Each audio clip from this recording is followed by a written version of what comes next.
Duterte ang Pilipinas kung hindi matutuloy ang impeachment trial laban kay Vice President Sara Duterte. Ayon kay Attorney Ruth Castelo, tagapagsalita ng Office of the Vice President, maliligtas ang bansa sa paggastos ng milyong-milyong pondo sa isang prosesong tinawag niyang technically defective.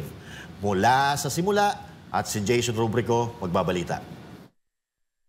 Muling iginiit ng Office of the Vice President na handang-handa si Vice President Sara Duterte na humarap sa impeachment trial sakaling ito'y matuloy. Ayon sa tagapagsalita ng OVP na si Attorney Ruth Castelo, nais ni VP Sara na maipresenta ang kanyang ebidensya at malinawan ang publiko hinggil sa mga akusasyong ibinabato laban sa kanya. Bagamat bukas si VP Sara sa paglilitis, tama rin aniya ang desisyong ipaubaya sa kanyang mga abogado ang legal na estratehiya kabilang na ang paghahain ng mga motion para sa posibleng dismissal ng kaso.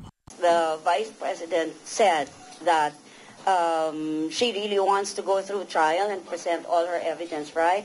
And the Vice President also said that whatever legal strategy her lawyers are taking is also right. These are two things that are already on the lawyers of the Vice President, not on her anymore. Giit pa ni Castelo, ipinagkatiwala na lamang ni VP Sara sa kanyang mga abogado ang lahat ng legal na hakbang ukol sa impeachment. As a lawyer, if the Vice President finds that there are strong legal grounds to file a dismissal, then she will just let the lawyer say, do what they find or do what they think is best. So go ahead. If you find something, go ahead. It's up to you. You're the ones handling my case. I'm now your client.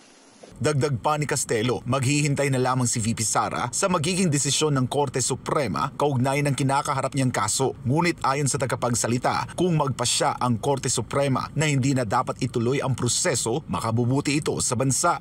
Ani Castelo, sa halip na gumugol ng oras at pondo sa isang teknikal na depektibong kaso, mas makabubuting ilaan ang maito sa mas mahalagang pangangailangan ng bayan. If the Supreme Court says it cannot be heard at this time, and then we'll be very lucky actually as a country, because we'll save millions and millions of of money on the trial that is technically defective from the beginning.